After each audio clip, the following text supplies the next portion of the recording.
কিন্তু এই যে মেয়ে, তুমি যে 8-10টা ছেলের সাথে জেনা করেছো, তোমার ইজ্জতের কি হবে? তোমার যে সতীত্ব তুমি নষ্ট করেছো। তুমি তো বিয়ের পর কোনো ঘরে গেলে সে হাজবেন্ডও বুঝতে পারবে তুমি আর সতীসাধী নও।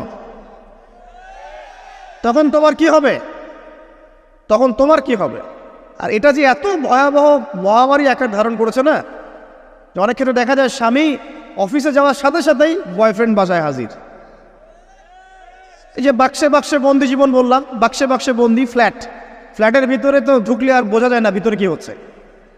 কত ফ্ল্যাটে যে জেনা হয় এখন এই শহরে আল্লাহ ভালো জানে। এই ফ্ল্যাটের প্রত্যেকটা ইঞ্চি ইঞ্চি মাটি আল্লাহর কাছে সাক্ষী দিবে।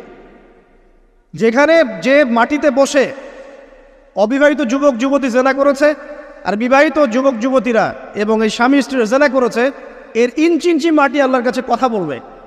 এর ইঞ্চি ইঞ্চি মাটি আল্লাহর সামনে কথা বলবে। ইয়াউমাইযিন তুহাদ্দিসু আখবারাহা, সেদিন তুহাদ্দিসু আখবারাহা, জমিন তার খবর বলবে আল্লাহর কাছে। জমিনের কোথায় কোন পাপ হয়েছে সব বলে দিবে। এই জমিনে এখানে দাঁড়িয়ে জেনা করেছে, ওইখানে দাঁড়িয়ে মদ খেয়েছে, ওইখানে কাউকে খুন করেছে, জমিন বলে দিবে। একটা কথা এখানে মাঝখানে বলে দেই, যারা অবিবাহিত যুবক যুবতী আছো, এই লেকচার তোমরা যারা শুনছো, তোমাদের মধ্যে কেউ যদি জেনা করে থাকো, অবিবাহিতর কথা বলছি, তোমাদের কাঁধের মধ্যে এখন 100 বেত্রাঘাতের শাস্তি ঝুলে আছে।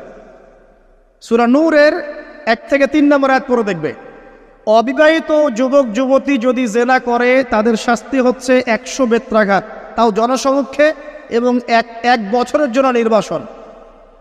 এই বিধানগুলো যদি পৃথিবীর কোনো দেশেও না থাকে, আসমানে আছে। মরার সাথে সাথেই এই বিধান কার্যকর হবে ইনশাআল্লাহ। বাঁচার মধ্যে কি একটাই উপায় আছে। এই লেকচার কানে চলে গেছে, অনতিবিলম্বে ওযু করবে। ওযু করে খালেসভাবে রাতের শেষ রাতে জায়নামাজ বিছাবে। জায়নামাজ বিছিয়ে আল্লাহর সামনে দাঁড়িয়ে 2 রাকাত নামাজ পড়বে। পড়ে নিজের পাপের কথা স্মরণ করে চোখ দিয়ে দরদর করে পানি ফেলে দিবে। আল্লাহকে সেজদায় গিয়ে বলবে, আল্লাহ আমি জেনা করেছি, আমাকে মাফ করে দাও। আমার এই পাপের কথা কেউ জানে না, তুমি জানো, মাফ করে দাও। এই মাফ নেওয়ার পরে আবার ওই যার সাথে করেছেন ওর সাথে আবার লিঙ্ক আপ করার চেষ্টা করেন না। আসো আমরা জেনা করেছিলাম, আসো বিয়ে করে নেই, এটা সলিউশন না। জেনা করেছেন, আগে তওবা করে ফিরে আসতে হবে, তারপরে পুরো জীবন ইসলামিক লাইফ লিড করতে হবে। আল্লাহ যদি দেখেন যে হ্যাঁ আপনি ঠিকঠাক তওবা করে আল্লাহর কথা চলছেন, আল্লাহ তখন আপনাকে নেককার স্ত্রী দিবে ইনশাআল্লাহ। এই একমাত্র রাস্তা যুবকদের জন্য এবং যুবতীদের জন্যও। যুবকরা না হলে পার পেয়ে যেতে পারে, কারণ একটা কথা সমাজে প্রচলিত আছে না, যে ছেলে মানুষের ইজ্জত তো সহজে যায় না, গোপন হয়ে গেছে, কেউ জানে না, আল্লাহ মাফ করে দিয়েছেন, সে হয়তো পার পেয়ে গেল। কিন্তু এই যে মেয়ে, তুমি